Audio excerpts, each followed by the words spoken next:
Halo, saya Emiliana Putri, mahasiswa dari Digitech University. Di sini saya akan memaparkan materi mengenai computer fraud dan cyber security. Materi yang pertama yaitu mengenai computer fraud. Fraud atau kecurangan ataupun penipuan adalah suatu tindakan yang digunakan oleh seseorang yang menimbulkan ketidakadilan atau kerugian bagi pihak lain. Contoh diantaranya adalah berupa penyalahgunaan aset, kecurangan dalam laporan keuangan, dan lain sebagainya. Penyebab dari terjadinya kecurangan dapat dikategorikan sebagai segitiga fraud. Yang pertama adalah dari sisi tekanan, misalnya tekanan keluarga atau ketidakstabilan emosi dan lain sebagainya. Yang kedua ada peluang, yakni kondisi yang memungkinkan seseorang untuk melakukan suatu kecurangan.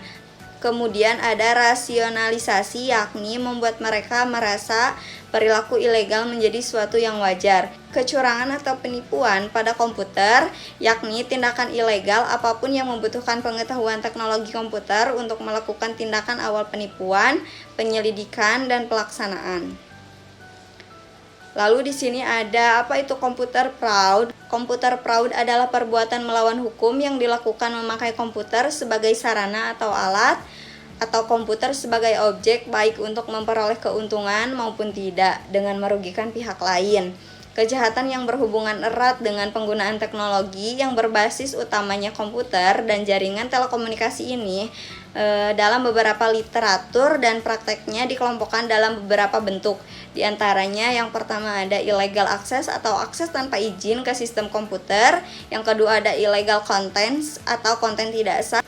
Yang ketiga ada data forgery atau pemalsuan data. Yang keempat ada espionage cyber atau mata-mata.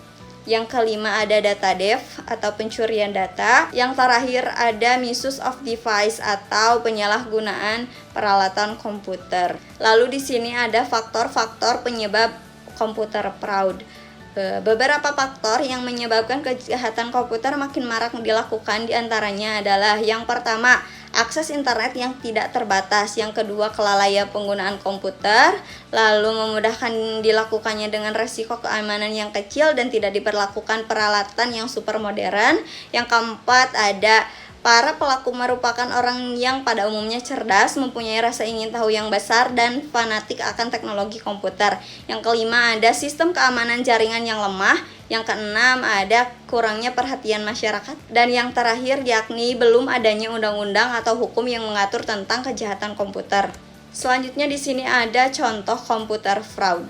Ada beberapa teknik dalam kejahatan terhadap sistem yang ada di komputer, yaitu yang pertama hacking atau seseorang yang mengakses secara tidak sah memodifikasi data milik orang lain atau data sistem perusahaan. Yang kedua hijacking, yakni kegiatan memasuki sistem dengan sistem lainnya yang dijalankan oleh seseorang. Yang ketiga yaitu spamming, adalah pengiriman email yang tidak penting ke suatu account yang mana hal ini mengakibatkan terganggunya suatu sistem informasi di dalamnya. Lalu yang terakhir ada spoof atau aksi penipuan yang dilakukan secara online melalui berbagai saluran internet dan komunikasi seperti email, website, SMS, bahkan alamat IP. Pelaku spoofing biasanya menyamar sebagai orang atau organisasi terkenal untuk mengelabui para korban dari computer fraud. Selanjutnya di sini ada ancaman sistem informasi akuntansi. Yang pertama, ada bencana alam dan politik. Yang kedua ada kesalahan perangkat lunak dan kerusakan peralatan. Yang ketiga ada tindakan yang tidak disengaja. Lalu yang terakhir ada tindakan yang disengaja. Materi yang selanjutnya yaitu mengenai cyber security. Apa itu cyber security? Cyber security atau IT security adalah keamanan informasi yang diaplikasikan kepada komputer dan jaringan. Lalu, komputer security atau keamanan komputer bertujuan membantu user agar dapat mencegah penipuan atau mendeteksi adanya usaha penipu di sebuah sistem yang berbasis informasi. Informasinya sendiri memiliki arti non-fisik. Lalu di sini ada cyber security adalah aktivitas yang dilakukan sistem atau seseorang dalam rangka melindungi sistem komputer dari serangan. Biasanya serangan tersebut bersifat ilegal. Selanjutnya, jika mengacu pada International Telecommunication Unit atau ITU, cyber security adalah aktivitas yang meliputi kebijakan dan konsep keamanan dan berfungsi melindungi aset organisasi.